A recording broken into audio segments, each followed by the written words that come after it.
Sim, assim, a partir de hoje, a gente vai começar a tentar sair um pouco do resumo, não é um resumo, né, mas vamos supor assim, essa adaptação entre PDS-1 e PDS-2. Eu acho que hoje talvez seria a última aula, que eu vou falar um pouco das ferramentas que a gente vai usar no resto do curso. E eu vou ver se eu falo isso, vou ver se eu falo isso com um pouco de objetivo em rever o assunto que a gente viu até agora, que seria o assunto de TADs, listas, etc. Vamos lá. Eu liberei o laboratório 1. Então são dois exercícios bem pequenininhos. O 2 está quase pronto. O monitor finalmente está disponível. Então já está trabalhando no 2, onde vocês vão começar a brincar com a lista em si. Então ele parece longo, mas depois faz o primeiro, isso. São pequenas mudanças, tipo assim, novos métodos da lista. Então, o que é o Lab 01, né? Ou seja, o que seria o Lab 01? São dois exercícios que dá para fazer em uma semana, daqui tem mais que uma semana, assim, um pouco mais que uma semana, onde vocês vão criar dois TADs. Então, vocês vão criar um TAD de circunferência, que vai ter o método calcular a área e um método possui interseção. No primeiro, vocês não vão usar o main, ou seja, existe esse arquivo main oculto de vocês no VPL. Então vocês não conseguem alterar esse arquivo main, que está até com um erro aqui, que eu vou ter que corrigir agora. Mas vocês não vão conseguir alterar esse arquivo main. E isso serve para vocês entenderem um pouco assim o que é o ponto de vista do cliente ou do usuário dos módulos que vocês vão criar durante essa matéria, né? Então, para que assim, se não está claro para você ainda o que é um ponto H, um ponto CPP, como é que a gente faz toda essa programação modular, implementa esses estados, etc. Note que esse main é um código C++ que funciona, que não sabe nada do seu código. E você vai implementar o seu código aqui. Basicamente, calcular a área e verificar se uma circunferência possui interseção com outra circunferência e ver se tudo vai rodar, tudo vai funcionar. Só para eu corrigir aqui que realmente ainda está com ele. Se tudo vai rodar, tudo vai funcionar. E agora deve estar tudo certo. E esse arquivo, como é que isso muda um pouco o VPL de vocês, né? Esse é o primeiro VPL que vocês vão ter que implementar dois arquivos. Um ponto .h e um ponto .cpp. Um ponto .h e um ponto .cpp. Com o tempo isso vai crescer. Vai ter VPLs com 4, 5, 6 arquivos. E para ficar cada vez mais claro aonde a gente quer chegar. Com toda essa coisa de modularização e boa organização de código, que é o tipo de assunto que eu espero entrar com mais cuidado agora. E só porque senão eu esqueço, né? Tipo assim, existe sim um arquivo main.cpp, só que vocês não conseguem ver. Ele é oculto de vocês. E aqui a gente tem o nosso arquivo main.cpp que vocês podem, caso queiram fazer na sua IDE em casa, caso você queira fazer isso sem ser no Moodle, é só você copiar da descrição aqui para uma parte qualquer e você consegue fazer isso. O segundo exercício é um pouco parecido, só que nesse você vai fazer o main, só que eu vou deixar oculto de vocês o arquivo .h. Então, meio que defino assim, esse é o struct que você tem que implementar com essa assinatura e você vai usar e implementar ele com o main. Então, são duas coisas bem direto ao assunto, que não entra ainda na parte de listas, na parte de ponteiros que a gente veio revisando até agora. Tá claro? Alguma dúvida? Sim, a descrição tá melhor. do que antes. Isso é uma coisa que Douglas e eu tentando fazer, tipo assim, ter essas coisas mais bem descritas. Aqui foi Douglas que fez até, entende? Para não ter os problemas do Lab 01, que estava um pouquinho mais confuso o que vinha acontecendo. Como eu disse para vocês, existe um monitor. O nome deles é Gabriel Pacheco. Então, se você for aqui nos participantes da turma, que eu não sei se você tem essa visão, você deve ter essa visão, né? Tem aqui o e-mail dele. Não, aqui é a turma, né? Mas ele deve estar aqui, Gabriel Pacheco. E Gabriel, ele se ofereceu, então, gpacheco@ufmg, se alguém quiser anotar isso, mas está aqui na lista de participantes. Gabriel se voluntariou, assim, não se voluntariou, né? Está disponível para falar com vocês em 3 horários. Ele basicamente disse que pode falar com vocês na terça e quinta antes da aula. E ele também pode falar com vocês, porque, assim, como o curso de vocês é esse horário meio que vespertino, né? Então talvez vocês não estejam aqui terça e quinta antes da aula, mas ok. Ele também consegue falar com vocês na sexta-feira de 7 da noite. Tudo isso é você mandar e-mail e marcar. Tipo assim... Eu não espero que ele fique sentado esperando vocês, não. Então manda um e-mail, marquem para tirar dúvidas. Né? Tipo, a gente reservou o laboratório, reservou o espaço para ter essas dúvidas. E eu estou vendo com o Douglas e com o Tiago outros horários na sexta, que talvez os monitores deles estejam lá, e vocês podem tirar dúvidas com os monitores do Douglas e do Tiago também. Por enquanto a gente não alinhou isso ainda, mas já tem 3 horários possíveis para vocês tirarem dúvida, caso necessitem. Alguma dúvida até agora? Não? Tá. Então, o que é a aula de hoje, né? No semestre passado, a gente tinha feito essa matéria de uma forma que toda essa discussão de boas práticas e algumas ferramentas, verificação e depuração, ficaram no fim da matéria. Esse semestre, a gente decidiu colocar isso mais para o início, porque assim a matéria como um todo, desde a primeira aula até a última, vai ter uma mistura de assunto mais técnico e de assunto mais, vamos dizer assim, o que é que faz um bom programador e quais são as ferramentas que um bom programador pode utilizar.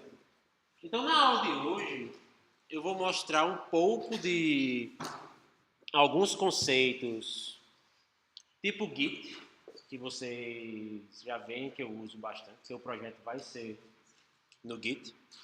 Vou falar um pouco também mais de construção. Aí eu vou falar um pouco de Makefile. Essas duas partes eu espero que mais rápido. Eu quero focar mais nessa parte de depuração, onde eu vou tentar abrir para vocês aqui um código com o main, instanciar alguns tags e vocês talvez entendam um pouco mais o que vem acontecendo por baixo, no computador e por baixo nessa memória.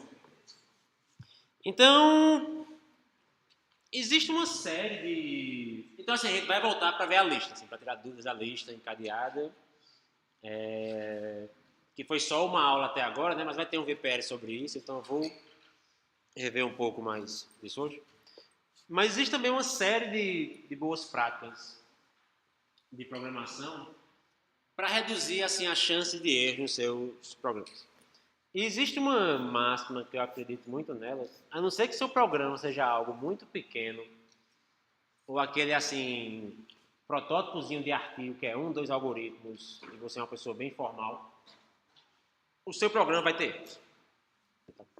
Na verdade, todo software, depois de um certo tamanho, ele tem erros. Ele tem bugs, ele tem problemas. Seria desumano todo mundo pensar assim em cada caso, em cada fluxo de execução de um programa gigantesco e você pensar como tudo isso vai se ligar e você pensar como resolver cada bug possível, né? Alguns exemplos que eu falo para os alunos é tipo assim, alguns anos atrás acharam um bug, no caso extremo, na biblioteca de ordenação de Java. E ordenação é um algoritmo que existe há décadas. Entende? Mas tinha um caso específico que a biblioteca lá não funcionava. Entende? E sempre vai existir e sempre vai acontecer. Então a gente quer ter algumas medidas proativas para lidar com esses problemas. Mas para o meio e para o fim da matéria ainda falar muito sobre programação defensiva e teste de unidade. Eu vou falar um pouco hoje também. Ou seja, vocês começarem a pensar, embora vocês não vão necessariamente nesse laboratório, mas no próximo já vai ter um pouco disso, como é que eu testo o meu tag? Né? Como é que eu testo se os contratos estão sendo seguidos? E a partir do próximo laboratório, eu já vou escrever os testes, alguns deles não mais como entrada e saída, como é agora, mas como teste de unidade mesmo, para vocês se acostumarem com esse mundo aos poucos. Embora vai ter aulas só sobre isso também. E a segunda parte é, mesmo quando você fizer o seu programa, testar tudo, seguir uma programação defensiva, ter todas essas medidas proativas, o seu código não vai funcionar. E como a gente já brincou na última aula, né, você vai ter algumas escolhas aí. Como perguntaram assim, mas em alguns momentos eu vou ter que reescrever o código do zero. É esperado que isso ocorra sim, mas se for a cada problema, a cada erro, tem algo muito crítico no seu ciclo de desenvolvimento. Então, tem algum erro no seu ciclo de desenvolvimento. Né? Então, a gente não quer entrar nesse modo, mas no dia a dia de vocês isso vai acontecer sim. Só que a gente quer ter algumas medidas reativas. Então, assim, a gente quer conseguir depurar o software e conseguir usar algumas ferramentas. Então, eu vou falar hoje de GDB e Valgrind. Por isso que isso liga bacana com o exemplo da lista, né? Para vocês entenderem um pouco quando uma lista funciona e quando as coisas da lista podem dar errado. Para vocês tratarem e dar. Só para deixar claro alguns exemplozinhos da aula.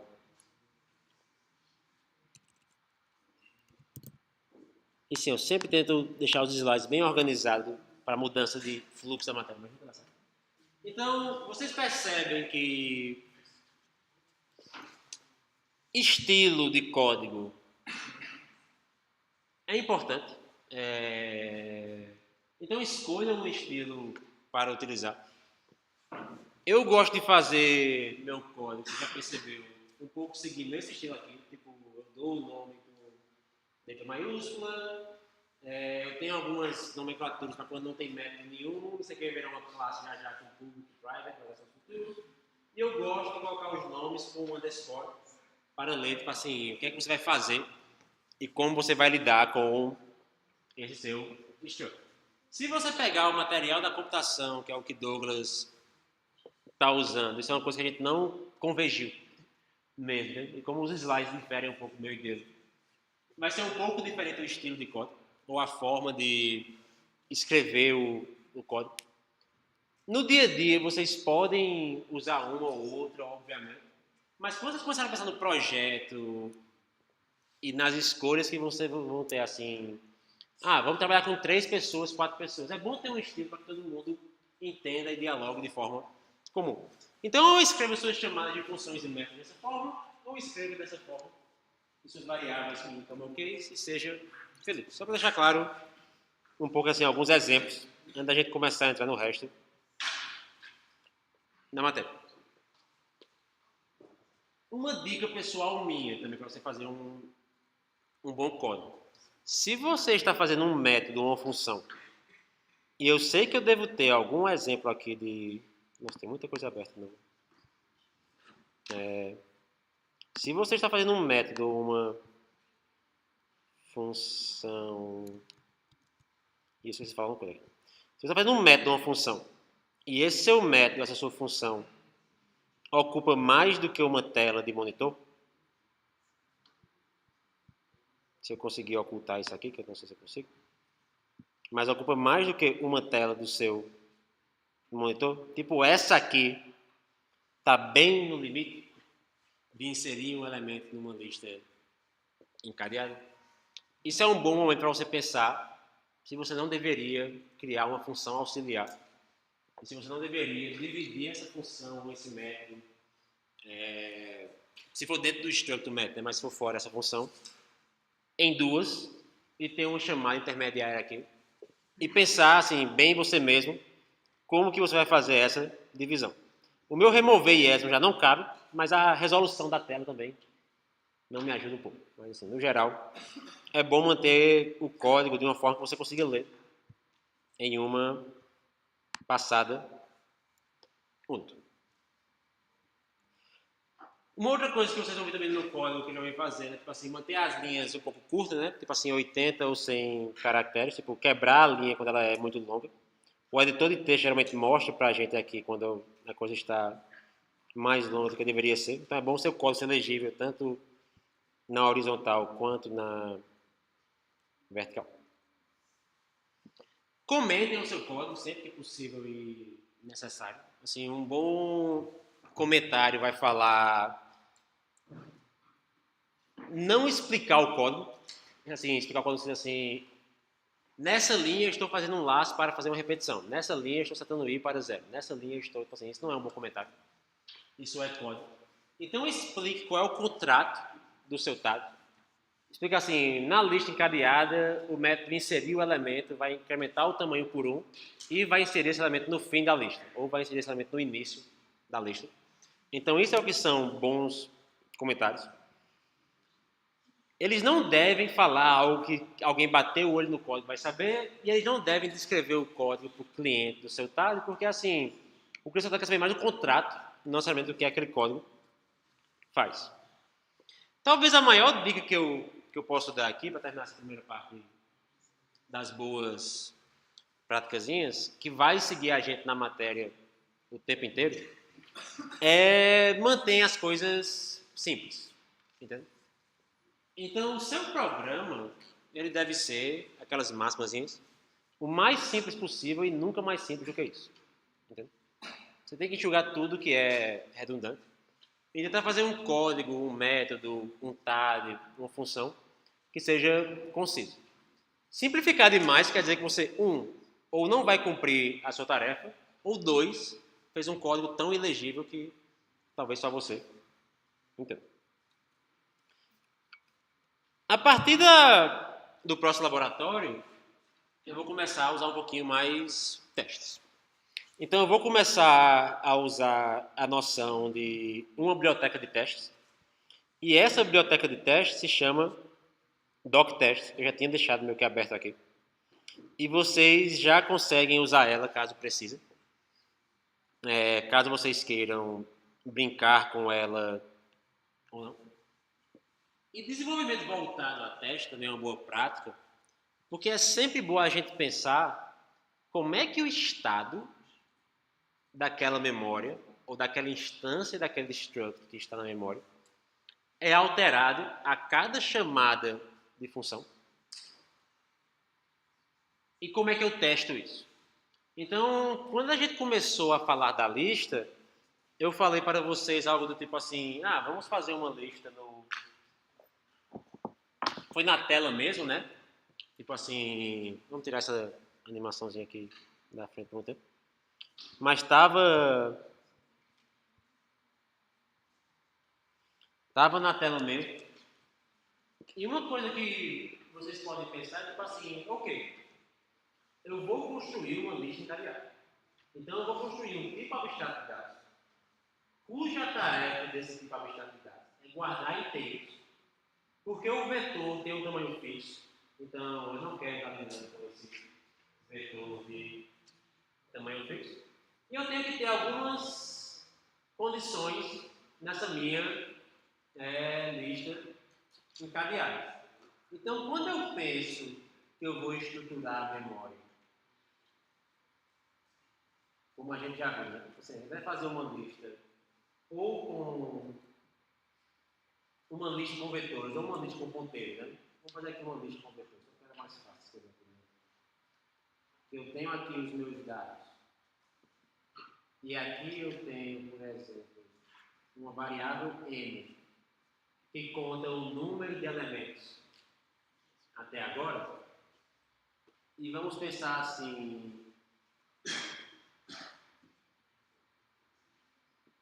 nos métodos que você vai criar, não precisa escrever isso na sintaxe da atividade enquanto você não.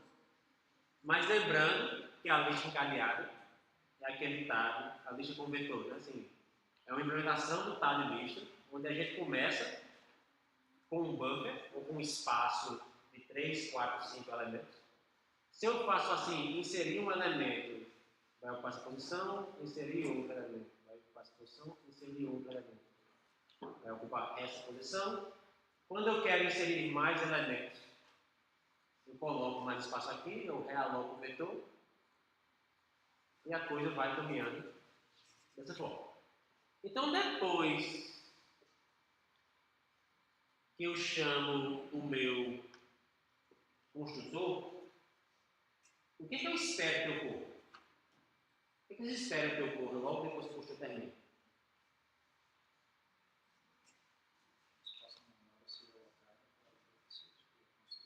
E mais o quê?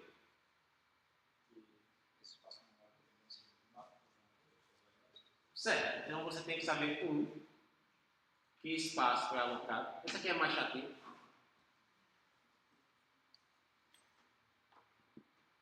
E qual é a outra variável que tem aqui? Qual vai ser o valor desse n depois que for transformado? Oi? Não, isso aqui é o número de elementos dentro da lista.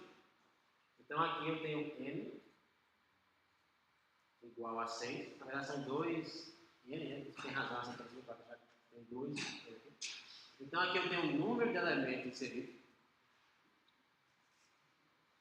E aqui eu tenho um outro inteiro, que é a capacidade. Então eu começo com essa capacidade igual a 3 e n igual a 0, e vou inserir elementos, né? Então depois do construtor, eu tenho que verificar se a variável número de elementos é igual a 0, e eu tenho que verificar se a variável capacidade é maior do que 0. Isso são assim as pós-condições do meu contrato. Depois que o construtor acontecer, isso tem que ser feito no meu. Tá. Então isso é uma forma de você pensar em programação, que é para cada método que você for desenvolver, para cada função nova que você for desenvolver, o que é esperado de entrada e o que é que você espera que ocorra depois que a função terminar. Então, quando eu chamar o procedimento de inserir um elemento nesse meu vetor aqui, né? Nesse meu. Então, aqui n igual a 0, capacidade igual a 6. Eu garanti que a coisa foi alocada corretamente. O que é que você espera depois de inserir um elemento no vetor? Oi? O espaço já foi alocado.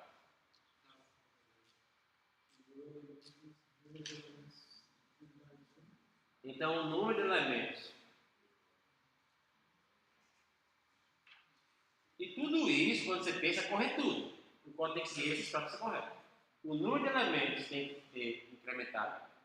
Depois.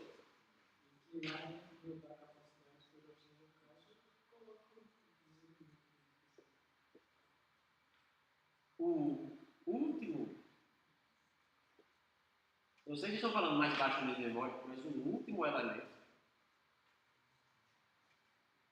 tem que ser igual ao valor que eu inseri. Então você testa isso. Inserir um elemento. Será que o último elemento é o valor que eu inseri? Sim ou não? Isso são das condições do seu caso. Tem uma outra condição aqui que é tipo assim, quando ele estourar a capacidade, o tamanho tem que duplicar. Você pode testar isso também. Então essa lógica de você pensar em condições e você pensar em como testar condições é o que a gente vai tentar evoluir ao longo da matéria para um desenvolvimento voltado para testes. Entendeu? Que existem ferramentas que ajudam a gente nisso, tipo a DocTest, mas na prática, e poucas pessoas fazem isso, até porque eu sei que é chatinho, mas Cadê meu...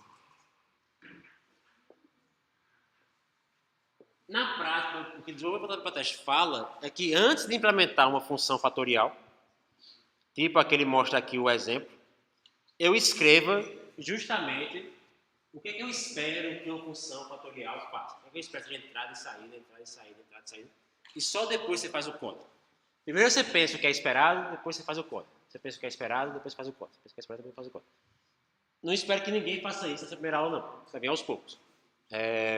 Mas é uma forma de você, assim, pensar qual é o contrato, quais são as condições, como que as coisas vão funcionar. E depois ir lá e mudar aquele seu código.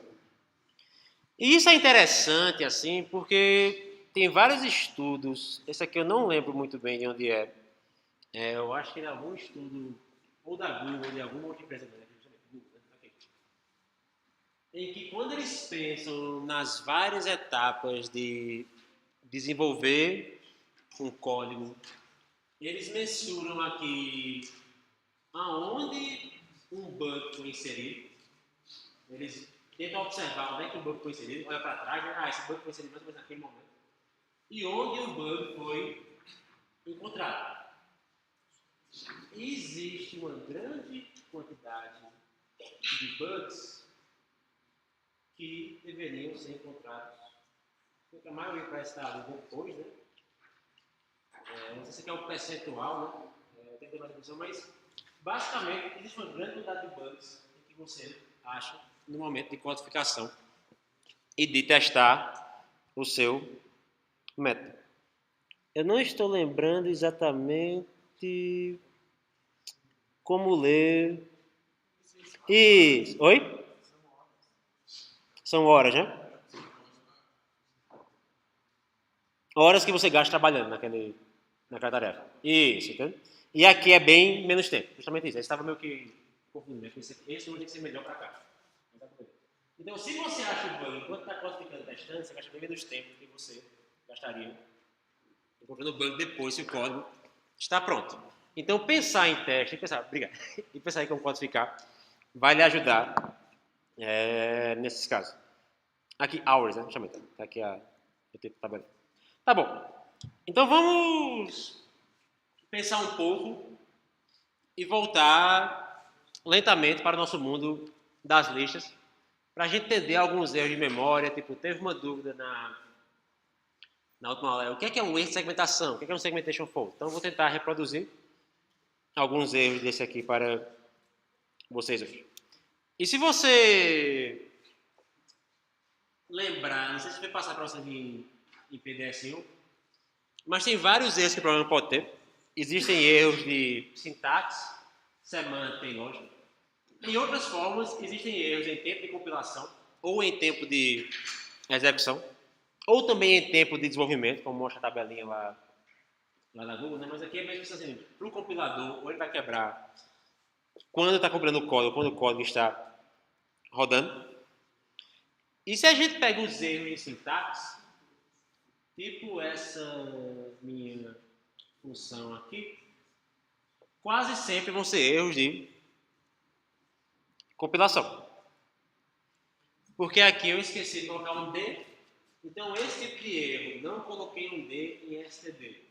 Esqueci um ponto e vírgula. Esqueci de abrir um parênteses, esqueci de fechar um parênteses. São erros que o compilador é bom em mostrar para a gente. Alguns outros erros, tipo esse, não necessariamente o compilador vai achar. E qual é o erro com esse código aqui?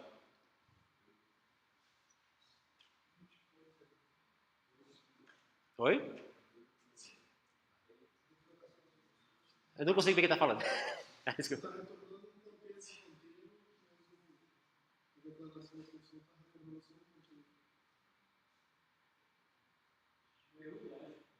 Não. Não. Oi? Qual é o erro lógico? Se eu conseguir ver você em algum canto. Ali, pronto, tá.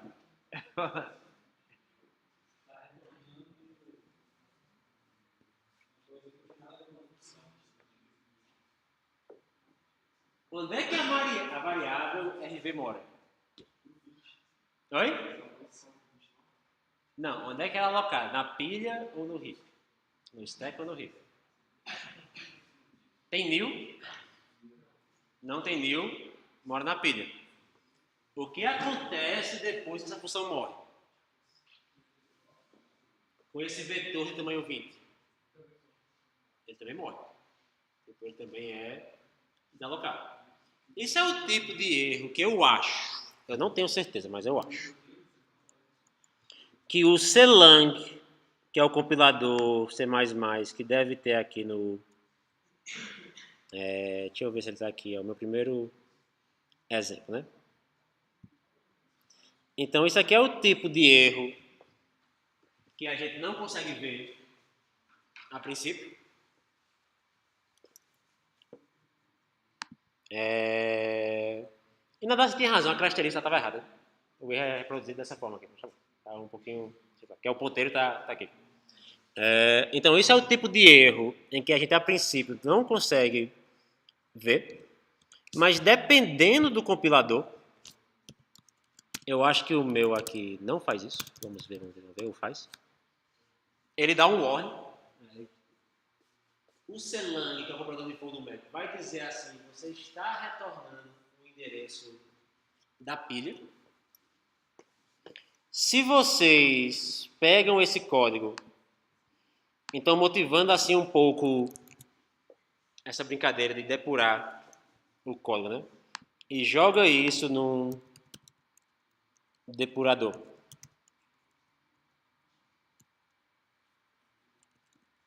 Que eu vou mostrar para vocês aqui um depurador que não necessariamente é só o C++ tutor, né? E você roda aqui o seu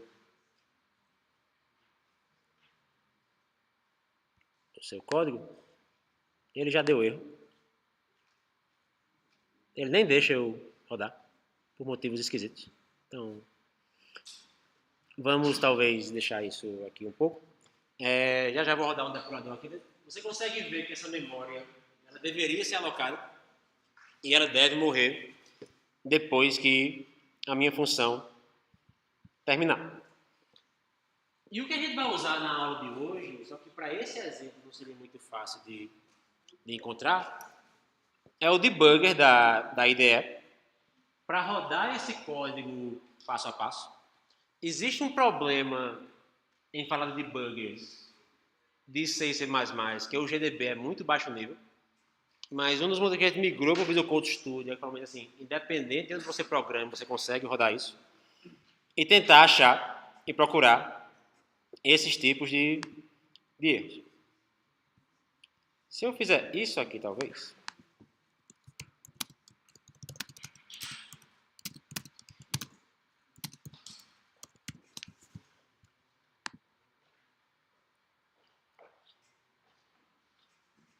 ele deveria mostrar para gente.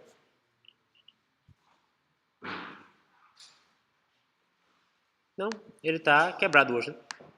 Hoje ele não está muito feliz, não. Né? Tá bom. É porque se eu debugar isso aqui,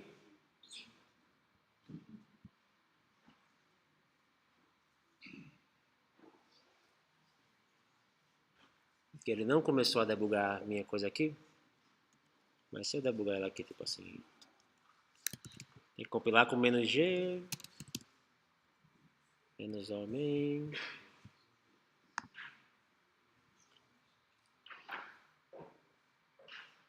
Então aqui a gente começa a debugar o nosso código e a gente pode começar a brincar com entrar na função ou sair da função e rodar essa função e olhar um pouco assim quais são as variáveis e qual é o estado do meu programa nesse momento. A gente poderia falar algo tipo assim,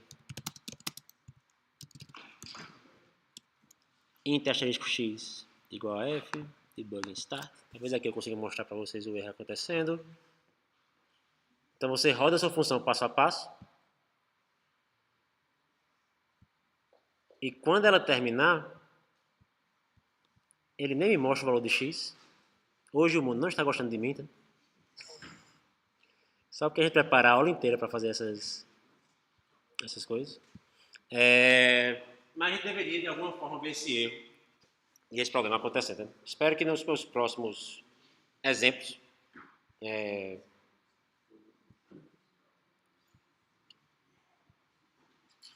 a minha memória funcione um pouco melhor. Também tem um problema de que isso aqui não está cabendo na tela. Vamos por partes. Certo. E também tem os erros de lógica, onde nem o compilador vai gerar um warning. Então, qual seria o erro desse código aqui?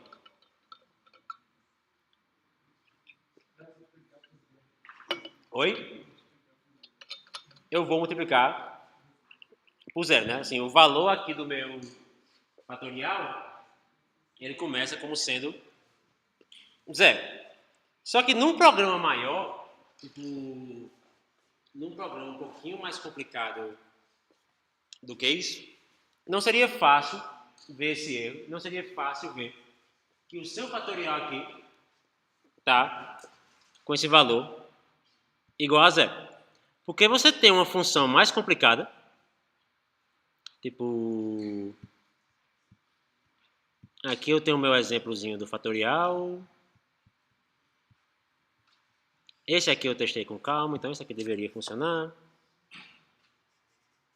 Uma coisa que tem que começar a falar com vocês, que eu não fiz aqui, é o seguinte. Tem várias IDEs que vocês podem utilizar.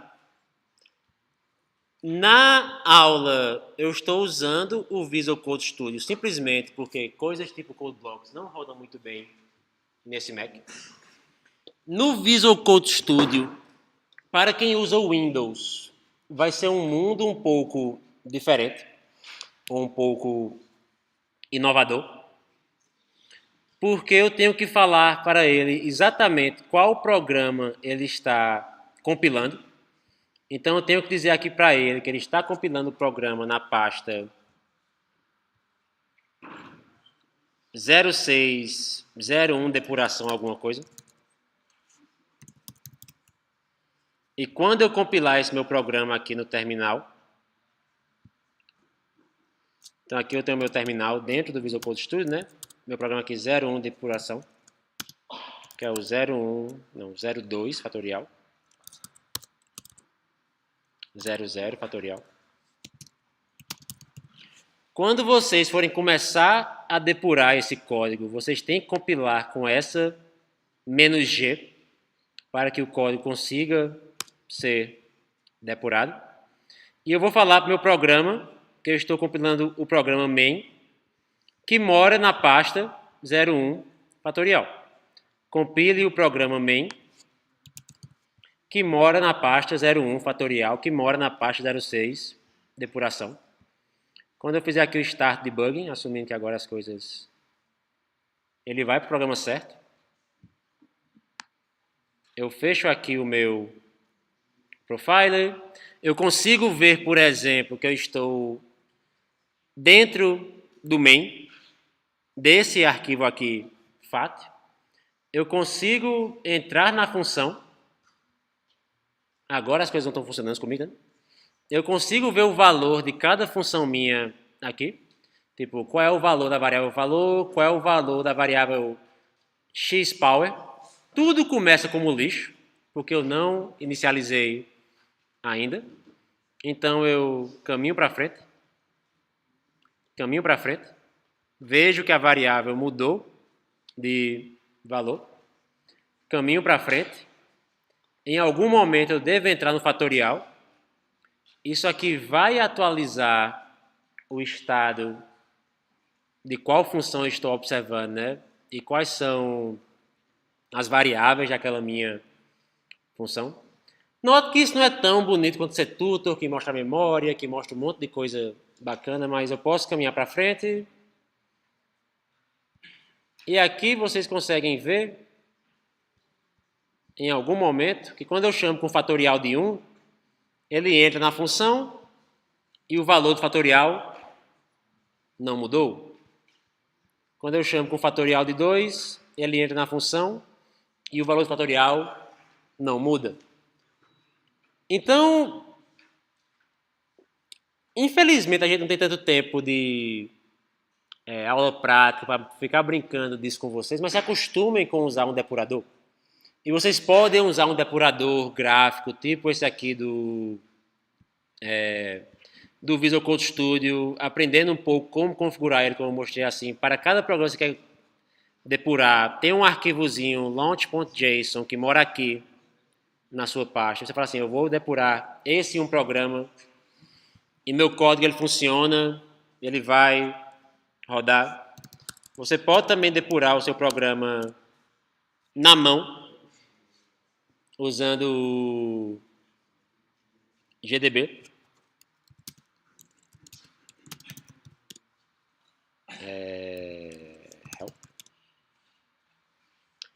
Breakpoints.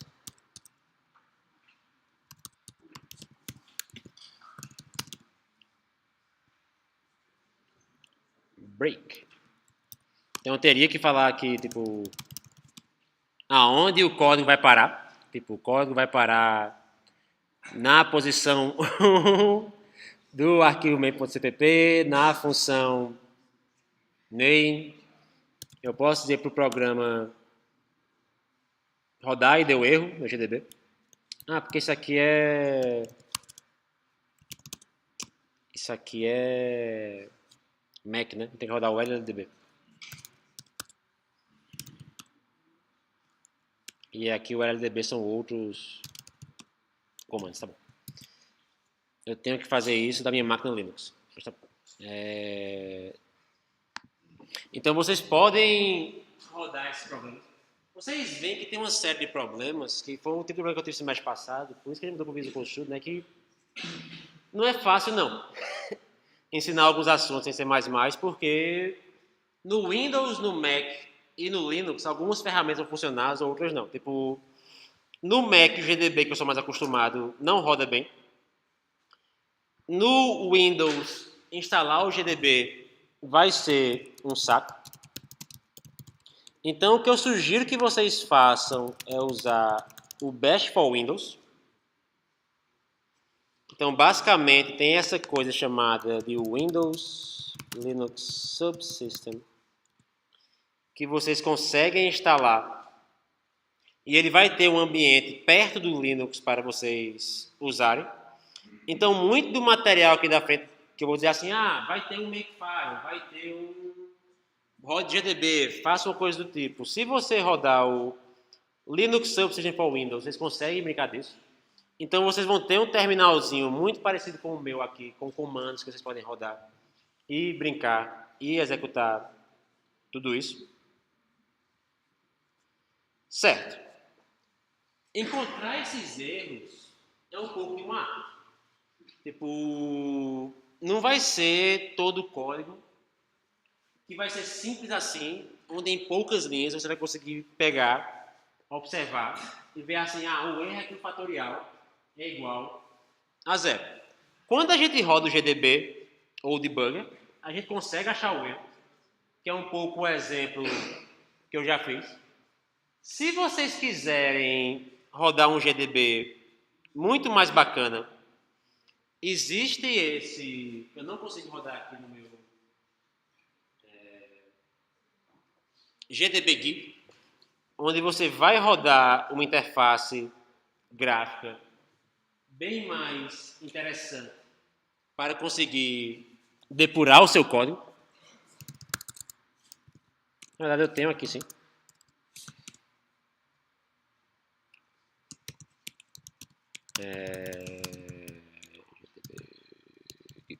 Então, quando você baixar esse seu programinha, você vai conseguir observar a memória, observar os ponteiros, observar tudo de uma forma bem mais interessante. O Moodle tem um GDB também, que tem um vídeo na próxima aula, na próxima laboratório, ensinando a você como rodar esse GDBzinho do Moodle. Então, quando eu rodar aqui o meu GDB GUI, eu digo o programa que eu quero rodar, tipo, acho que é "-p main", eu digo para ele que eu quero usar o LLDB. Ele vai chorar para mim. Ele fala comigo que não consegue rodar nada, porque isso aqui é o Mac, mas bom, vocês têm um ambientezinho onde vocês conseguem fazer isso. Os passos para você depurar o programa de forma bem feita seria assim: você reproduzir o problema, achar o local de erro, verificar se outras partes do seu código vão sofrer efeitos colaterais ao você resolver aquele problema. Então, ao mudar o meu código aqui do fatorial para que eu corrija o erro, quem é afetado por isso? Tipo assim, a função série é uma função que depende da fatorial. Como é que ela vai ser afetada? Ela continua funcionando? Nesse caso, obviamente, não, porque ela depende desse fator correto. Será que ela vai quebrar? Será que ela ainda vai compilar, se eu tiver que mudar a assinatura da minha função? Testar o código e resolver. As dicas gerais que eu dou para vocês aqui é tipo, entenda as mensagens de erro, pense um pouco antes de escrever o seu código, procure por problemas comuns, null não foi setado, o ponteiro não foi atualizado, a variável está com lixo. Comece de pequenas funções. Então, assim, tente focar tal método da função está correto para onde eu vou e qual eu uso. Mostre o valor das variáveis mais importantes. Use um depurador e concentre-se nas últimas mudanças do seu código, né? Porque em algum momento ele estava funcionando. No próximo laboratório, eu vou dar para vocês um código quebrado para vocês corrigirem. E o que é que eu espero que vocês não façam? Tentem resolver loucamente. Tipo, fiquem mudando o código até a coisa ser consertada. Não façam um backup do original. Para isso que serve o Git, que eu vou falar um pouco também nessa aula. A solução mais óbvia nem sempre vai resolver o meu problema se você não entende qual é aquele problema. E não assuma que só porque você rodou o seu código e resumiu que ele está funcionando bem. Porque você faz um código, por exemplo, que depende de um número aleatório, de um gerador de números aleatórios, e ele funciona para alguns casos e outros não, isso não quer dizer que seu código sempre vai funcionar. Você tem que ter vários testes. Existem também os erros de memória, que são código que você não faz delete, acesso para null, ou acesso para a memória desalocada, ou você está acessando um arquivo que você já fechou, ou você esqueceu de abrir, então isso aí vai ser um problema na sua memória. Então agora, porque assim, eu esperaria já ter talvez um ambientezinho um pouco melhor para mostrar para vocês, né? Mas eu vou ter que fazer isso da minha máquina lá no DCC, assumindo que a internet funciona, que não vai funcionar. Dizendo que tem aula que...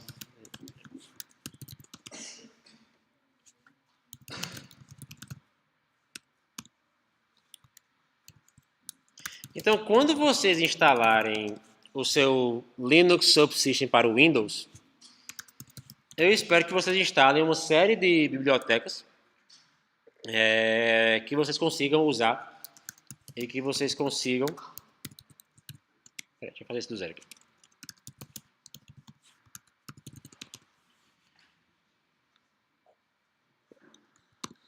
Jesus. Não sei mais minha senha. E que vocês consigam brincar com esse ambiente de desenvolvimento, né? Uma das primeiras coisas que vocês podem fazer é simplesmente rodar um apt get install para quem nunca usou o Ubuntu ou um Linux.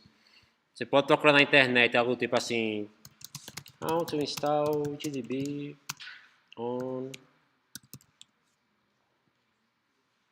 WSE. Então vai dizer assim, como você vai instalar o GDB. Já deve estar lá, na verdade, no...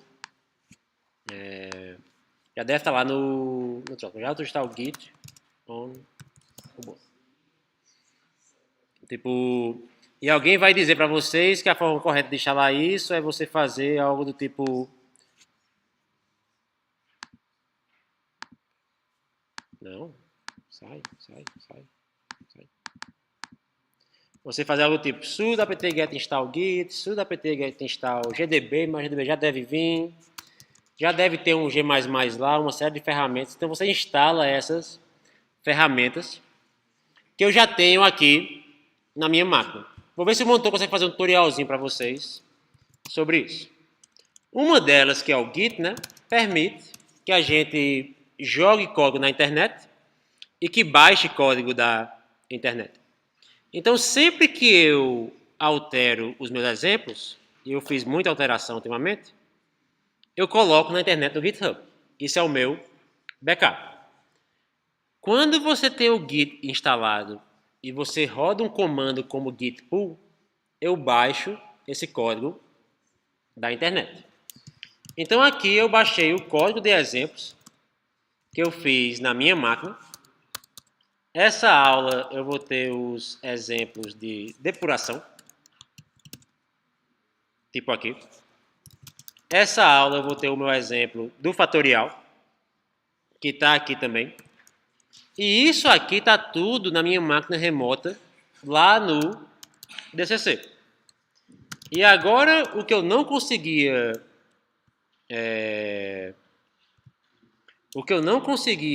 fazer antes, que era rodar um GDB com calma, eu vou conseguir porque eu tenho um GDB lá na minha máquina do DCC e ele deveria rodar agora tipo breakpoint.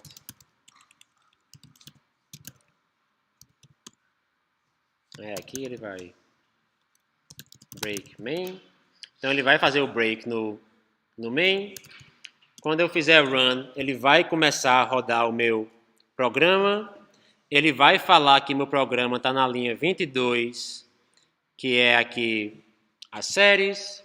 Eu consigo fazer um step para entrar na função. Eu consigo rodar por instrução, se eu quiser. Mas eu faço um step. Aí ele fala assim, ok, agora se na linha 12 o valor é igual a 0, step caminha para frente, step caminha para frente, step caminha para frente. Deve ter aqui exemplos para a gente começar a olhar os dados, para a gente olhar a pilha. Não teve stack. Tipo, backtrace, print bt, frame, return, append, call, display. Então, imprimo o valor de uma variável, etc. A gente consegue brincar com tudo isso na linha de comando. Podem usar a interface gráfica. Agora me perdi onde eu estava, né? Mas o que eu quero mostrar para vocês aqui, na verdade, é o Valgrind. Então, se eu faço esse programa aqui, que seria um programazinho bem simples, vou alterar aí na memória aqui na frente de vocês.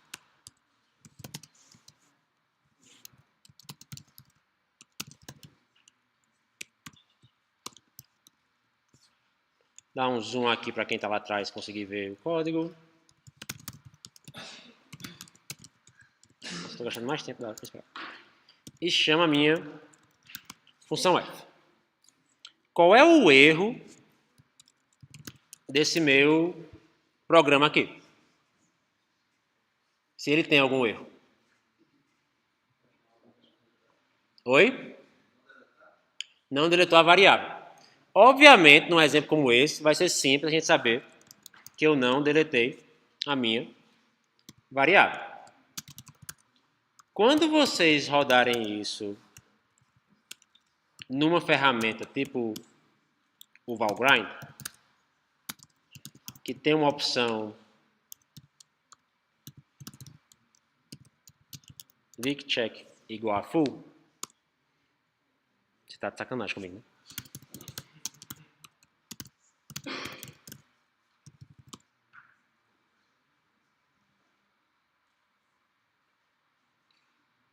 Que eu dei tudo isso na aula no semestre passado, não mudei minha máquina e agora eu não tenho o Valgrind.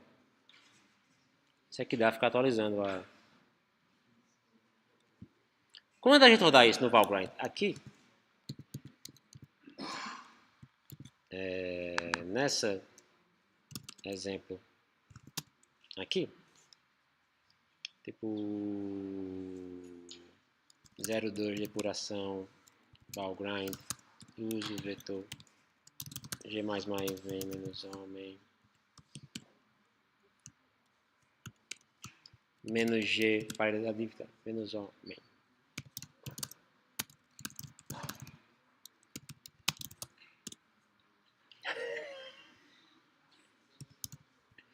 Velho, como é que eu deixo uma máquina pronta de um semestre pro outro e ela para de funcionar?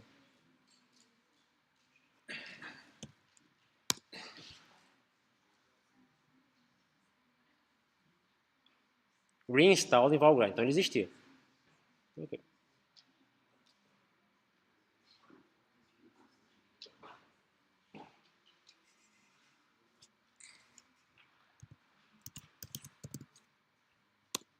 Pronto.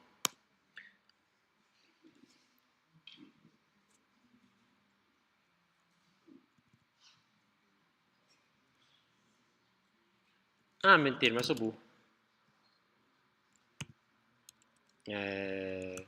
Tem que botar ponto barra main. Já estava lá o tempo todo. Né? Quando você rodar esse programa numa ferramenta como o Valgrind, que eu não tinha percebido que o meu erro era só botar aqui um ponto barra main, ele vai conseguir mostrar para a gente que o heap, ao finalizar o programa, tinha 4 bytes alocados, que foi perdido, e ele consegue falar até exatamente quem alocou aquela memória e indicar para vocês que a sua memória teve um memory leak. Quando vocês resolverem o errinho aqui para funcionar da forma correta, apagando a variável, e rodar o seu exemplo,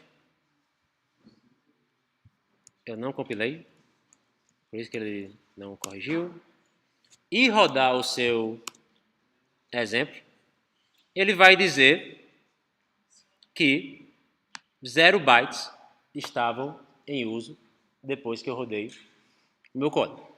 Então isso aqui é o tipo de ferramenta que é bom se acostumar por uns 2 ou 3 semestres da vida de vocês. Porque tanto na matéria de ED, vocês vão brincar com memória e vão brincar com ponteiros. E ele vai conseguir falar assim, olha, tal memória alocada em tal local não foi liberada. Quando eu abri o exemplo da lista, que é um pouco mais complicado, e rodar o meu asterisco.cpp e rodar o meu Valgrind,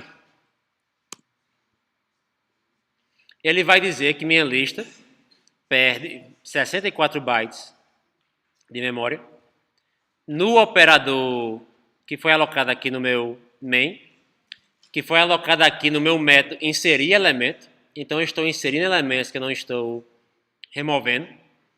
E cada inserção de elementos minha causa um novo problema. E isso é para vocês dicas de onde começar a procurar, né? Eu inseri um elemento da lista que não foi removido. Como é que eu acho o elemento? Como é que eu resolvo esse problema? Onde é que eu começo a procurar? Quem deveria desalocar espaço da minha lista? O destrutor. É um bom canto para você olhar e começar a procurar esse tipo de problema. E se eu não tirei do site, da matéria,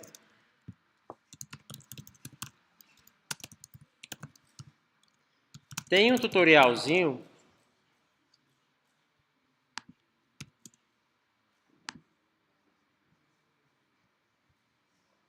tem um documento só de como usar o Valgrind. Porque embora o GDB vai ter interface gráfica, ou na IDE, ou um GDB GUI, ou um GDB online, etc., o Valgrind não vai ter, não. Então aqui eu vou mostrar para vocês quais são as opções que ele dá. Tipo, procurar por leaks, procurar quem alocou leaks, mostrar aonde está vazando memória. E quando você rodar o seu programa, você vai ter aquele resuminho de erros. A gente vai configurar o VPL para mostrar esse resumo para vocês, para ajudar vocês e vocês terem um pouco de ajuda. A resolução não ajuda em nada a gente, mas vocês veem que é uma coisa difícil de ler. Tipo, igual a erro de compilação, vá por partes. Tipo, existe um bloco de memória que realmente foi perdido, alocado com nil, na função inserir elemento, na linha 22. Entende? É meio que aprender a ler essa coisa e lidar um pouco com esse tipo de erros. Entende? Então, se você começa a debugar o seu programa, você sabe onde focar.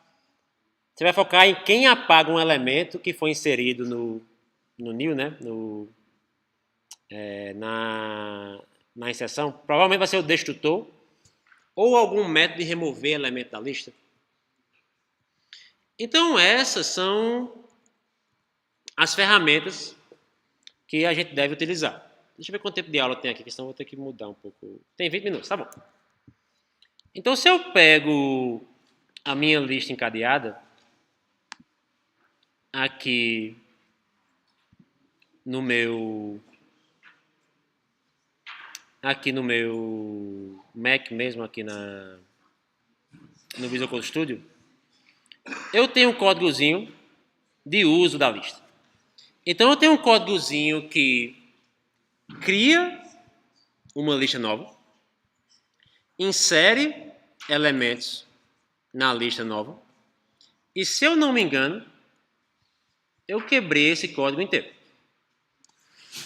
Então, pensando assim, como a gente falou, né? A minha lista, ela tem... ela é definida por esse struct.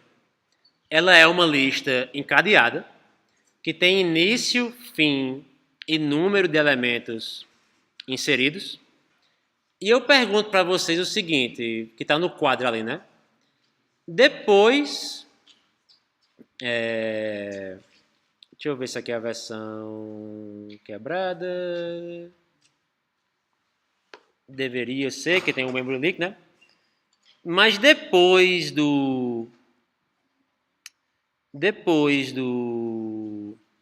da construção, o que é que eu espero da minha lista, né? Então, o que você pode pensar que você espera é que a lista, ponto, número de elementos inseridos, seja igual a 0. Aqui eu tenho que fazer um include de IOStream.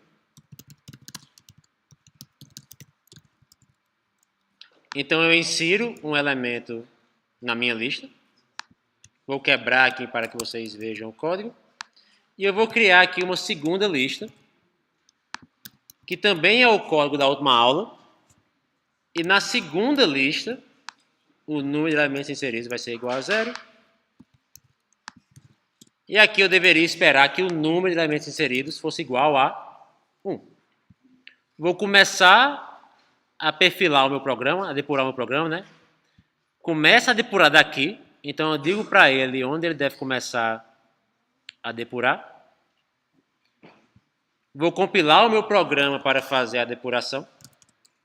Então esse meu programa está aqui na pasta 02, depuração Valgrind, lista, vamos compilar o nosso programa, -o, nome do programa, -g, main. E esse exemplinho mais simples aqui, eu espero que ele mostre para vocês alguns dos conceitos que a gente espera na matéria, né? Digo para o meu programa aqui, para o meu Visual Code Studio, depurar o exemplo na pasta 02, depuração lista. Isso aqui é a parte mais chata. Então isso aqui é o, por exemplo, 02, depuração, valgrind, barra lista, barra main, debug, start debugging, se tudo deu certo. Tudo deu certo. A primeira coisa que vocês vão ver é que ele vai ter aqui a nossa lista, vai ter o ponteiro para o primeiro elemento, vai ter o ponteiro para o último elemento.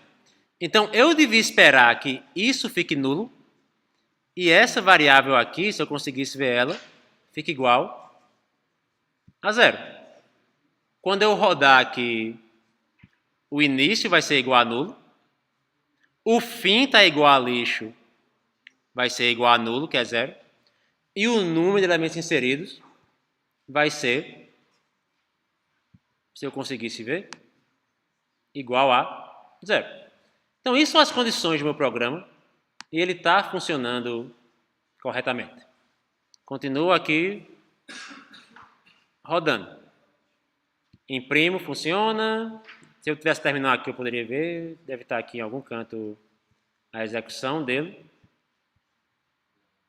Não sei aonde está. Aqui, 0. Então, 0 elementos. Está rodando, está com 0 elementos. Vou para o próximo método, inserir, e eu consigo ver o que ele está fazendo. Ele aloca um novo elemento. Então, o novo elemento, o novo nó, mora nesse local de memória. O próximo é igual a 0, não aponta para ninguém. Anda para frente, anda para frente.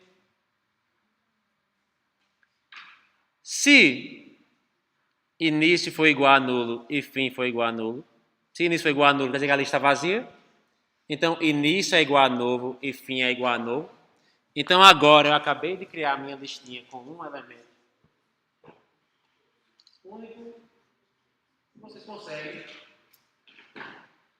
continuar vendo o código, assim, vendo a coisa executando passo a passo.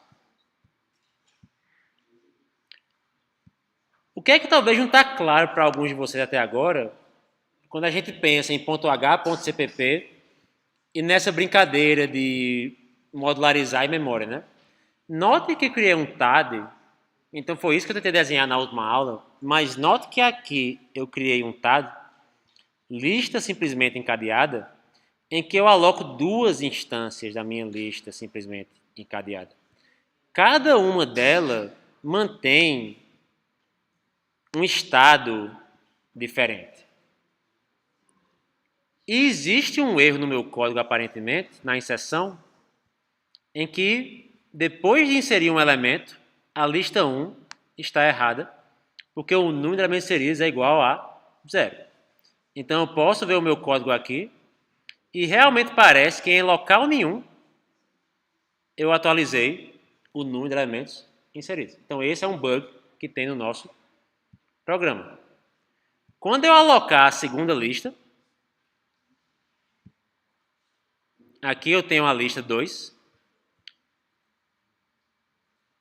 A lista 1 tem um estado, que talvez seja mais difícil de ver, em que o início e fim é um canto da memória. A lista 2 tem um estado em que o início e fim é outro canto da memória. Entende? Então, o meu TAD eu posso criar 2, 3, 4, 5, 6 dele. É isso que não é fácil de desenhar depois de um tempo. E meu código continua rodando. Então, a gente tem um primeiro erro, que o número de elementos inseridos não está atualizando. Quem é que deve atualizar o número de elementos inseridos? O método inserir elemento. Então, você vem aqui e coloca número de elementos inseridos, mais. Resolvi o primeiro erro que tem aqui nesse meu código.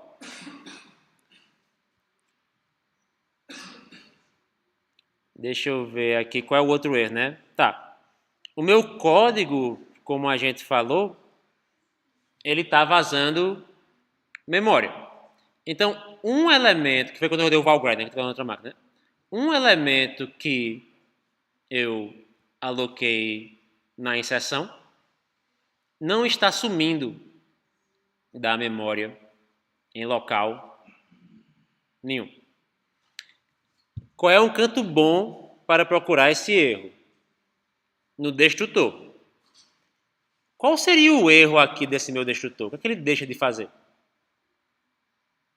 Se vocês observam ele aqui. Lembrando que o destrutor tem que caminhar pela lista e sair liberando a memória como um todo, né? Oi? Tem um erro meio óbvio aqui, tipo... Faltou o quê? Delete. Então, meu construtor em nenhum momento tem uma chamada... Não deixa nenhum momento ter uma chamada delete, né? Qual elemento aqui eu deveria apagar?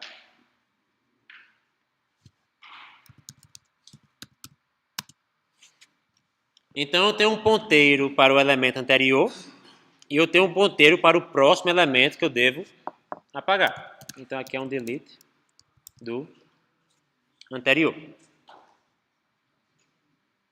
Anterior igual a null, próximo igual a início, delete do anterior. Vamos rodar esse código aqui no Valgrind agora que eu descobri o meu errinho, né? Tipo, vamos compilar. Vamos rodar o meu código aqui no Valgrind. Ah, isso aqui é na... Tem que ser lá na outra máquina. Lista sims.cpp. Vamos resolver o nosso código aqui do delete anterior. Vamos compilar. Vamos rodar. E ainda tem erro de memória na minha lista. Tipo, só isso não é suficiente, não. Porque eu acho que o meu método de remover elemento também, nesse exemplo, ele está quebrado. Então, ir rodando esse código e ir resolvendo esses exemplos é o tipo de coisa que eu espero no laboratório de vocês. Então, tipo, vocês vão fazer uma lista do zero e depois eu vou dar um outro código de lista quebrado para vocês aprenderem também como ver e como ler o código de outra pessoa. Próximo igual a próximo, delete anterior. Isso aqui deveria estar mais ou menos ok, ou perto de ok. Deixa eu ver o que mais eu posso falar aqui de Valgrind. O Valgrind do Mac, por isso que eu não queria rodar, mas é tão tempo que ele não rodou, ele sempre vai dizer que tem leak de memória, que alguma biblioteca do Mac tem um falso positivo. Parece que ele fala que tem leak, mas não tem. Por isso que é bom rodar isso no Linux ou no Subsystem for Windows. Eu não sei se eu vou conseguir entrar tanto em alguns outros assuntos, mas só para terminar a aula, né? Então, até agora, tudo que a gente vem compilando, eu venho rodando o G++, passando assim, arquivo 1, arquivo 2, menos -omen, ou arquivo 1, arquivo 2, menos G, menos -omen, ou alguma coisa como esse tipo. Note que quanto mais arquivos, tipo assim, quando você fizer um código que tem uma lista, que tem uma carta, que tem alguma coisa, vai ficar cada vez mais complicado. Na prática, daqui a 1 ou 2 laboratórios, eu espero que vocês sejam acostumados a ver um código que mora em várias pastas. Então, o código vai ter uma organização lógica, até para facilitar o uso da nossa IDE, né? Tipo assim, eu posso dizer assim, sempre roda o GDB no arquivo main da pasta build. Minha vida vai ser bem mais simples, porque está mudando aquele arquivo direto, né? Eu gosto de separar os pontos .h dos pontos CPPs em pastas diferentes. Na pasta include eu ponto .h. Na pasta source eu coloco ponto CPP. E vocês podem estar se imaginando como é que eu organizo essa bagunça inteira, né? E isso também é um momento da matéria que eu acho bacana a gente falar do que é um namespace. E talvez vocês entendam melhor o que é um namespace, né? Então eu posso estar criando um código que eu vou fazer uma biblioteca, onde essa biblioteca vai ajudar vocês a criar jogos de cartas. Então eu vou ter diferentes cartas, diferentes jogos que eu posso implementar. Eu posso implementar um jogo de Uno, um jogo de baralho ou um jogo de Magic. Tem um problema claro aqui, que Uno, baralho e Magic, todos têm carta.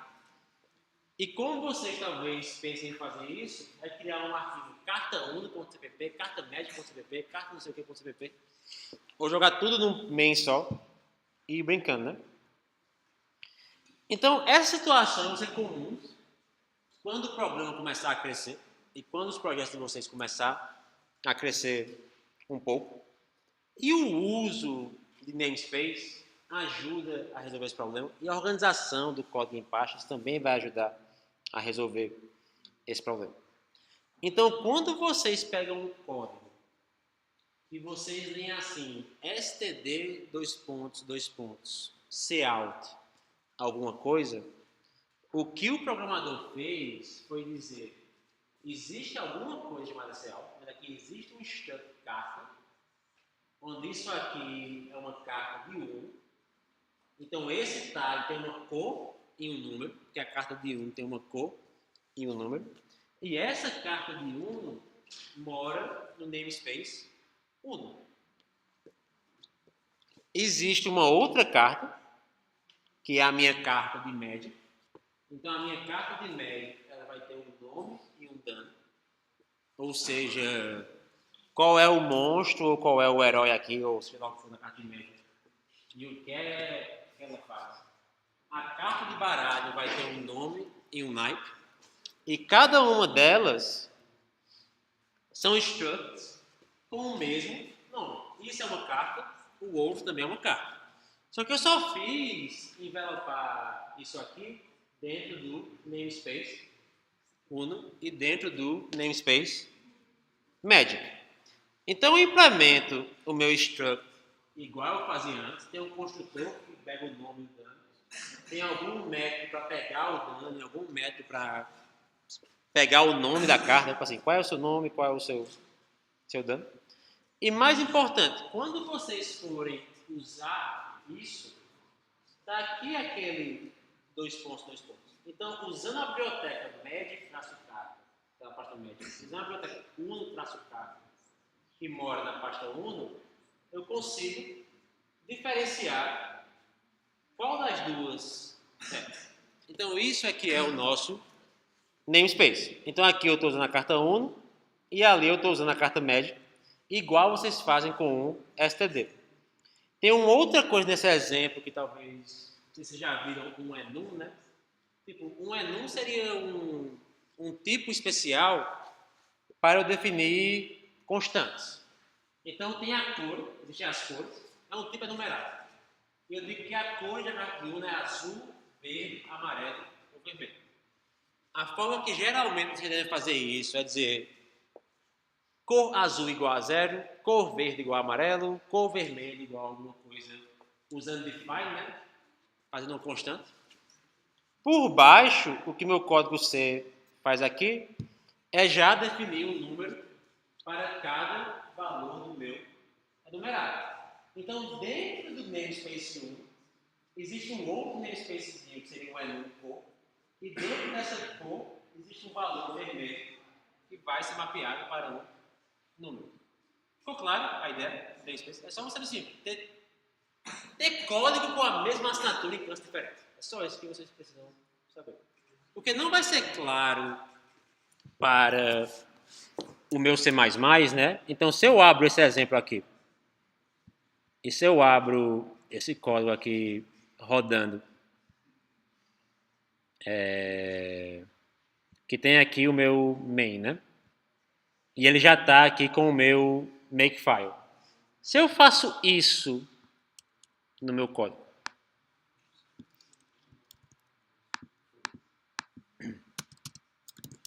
vou fazer igual a gente geralmente faz, porque aqui é só um... Qual carta ele está construindo aqui? É uma carta de Uno ou uma carta de Magic? Não tem como saber. Qual carta ele está construindo aqui? Não tem como saber. Agora, se eu faço aquele using, que vocês já devem ter visto, né? Namespace Uno. Quando ele achar o carta, ele vai... Opa, isso aqui é uma carta de Uno. Mas essa aqui, eu estou construindo uma carta de Magic. Então, eu não sei diferenciar as duas coisas. Então, quando eu faço aqui o meu magic, carta, magic,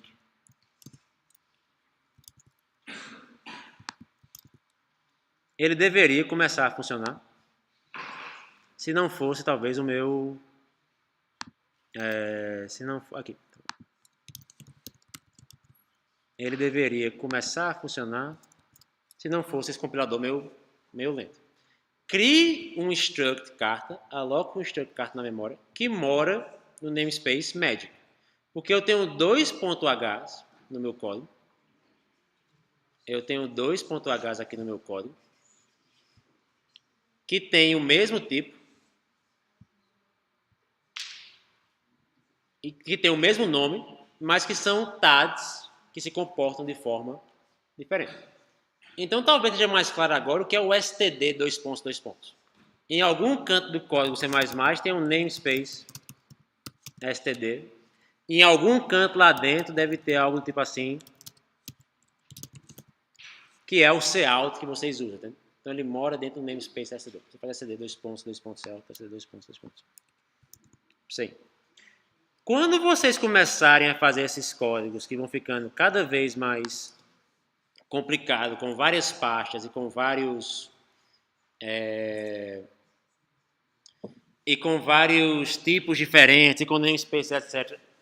É muito chato compilar tudo isso, porque os exemplos da aula até agora a gente compila tudo isso com g++ asterisco.cpp menos o meu programa. Então, uma IDE bem feita, tipo o Visual Code Studio, tipo quem gosta de Code Blocks pode usar, tipo quem usa Visual Studio, sabe lidar com isso sozinho, né? Na prática, como eu falei com vocês, cada programa é compilado, cada CPP é compilado, e depois tudo isso é ligado para gerar o seu programinha final. Vocês podem usar o Makefile para fazer isso. Então, o Makefile é um arquivo que indica como eu vou compilar um programa. Então, são uma série de regras falando para compilar o programa Hello World, que é helloworld.cpp, rode, que depende do arquivo helloworld.cpp existindo, rode essa linha aqui. E você vai criar uma regra para compilar cada parte pequena do meu programa, tipo assim, como que eu compilo o arquivo carta, como eu compilo o arquivo main, como eu compilo o arquivo blá. O que eu fiz para vocês, que novamente vai funcionar mais em ambientes Unix, por isso tem que usar o Visual Code Studio, o Windows Linux Subsystem, foi criar um arquivo médico, não é esse, tá? Esse aqui é o nosso arquivo médico, aqui é o nosso arquivo main, que vai como compilar a carta de médico. Então, compile com GCC, lá em cima, $CC, GCC, usando essas opções, "-g", para eu debugar, usando essa versão de C++, otimizando meu código, procurando por .h na pasta include, compile o arquivo source-magic-cart.cpp, criando um O source-magic-cart.com. Compile o arquivo uno, compile o arquivo main, depois de compilar o magic e o uno. Então, as regras são nome, dependência. Então, primeiro compilo o magic, depois compilo o uno. Como que eu posso limpar esse código? Então, se eu for aqui no meu último exemplo, que é o meu exemplo de namespace A, bem aqui tem e rodar o make, ele vai compilar cada arquivo separado. Então, ele vai primeiro rodar a linha que compila o arquivo magic, que é essa linha aqui. Depois vai rodar a linha que compila o arquivo uno, que é essa linha aqui, porque eu defini para ele primeiro compile magic, depois compile uno. Depois ele vai compilar o meu arquivo main, que é essa linha aqui. Então, o que eu devo fazer e o que eu dependo para rodar essa linha. O que eu devo fazer e o que eu dependo para rodar essa linha. Eu espero que vocês tenham na prova como fazer um Makefile. Não. Eu espero que vocês façam um Makefile para o projeto. Também não. Foi o que eu fiz para vocês. Eu fiz um Makefile genérico que deve funcionar para qualquer projetinho do tamanho da matéria. Então, só é você copiar ele de um projeto para o outro. Então, tem aqui um Makefilezinho genérico que funciona no Linux. Então, se você organizar o código da forma dos exemplos da matéria, é só rodar o comando. Então, para compilar, eu rodo make. Então, isso foi feito não só para a matéria, como também para os VPLs, que o VPL vai ter make daqui a um tempo. Então, podem baixar, rodar e usar esse genérico mesmo. Podem ver na internet qual é a forma de fazer um do zero, caso você queira, brincar com os seus programas e etc. Sobre Git, eu vou ter que deixar para falar em outra aula, né? Até porque tem um exemplo de... para falar do projeto. Então, isso são as ferramentas que a gente vai ter. Eu vou perguntar. O problema do Makefile é que ele é uma série de comandos que eu rodo. Os comandos do Linux diferem dos comandos do Windows. Tá? E, bem, é isso. A aula deixa meio corrida. Embora as outras aulas foram mais rápidas, né? Acho que eu não esperava ser tão rápido. Então, tragam dúvidas na próxima aula se quiser. Mas também foi uma aula mais de ferramentas. Foi uma aula mais de coisas que a gente vai ficar brincando e usando na matéria. E até quinta-feira.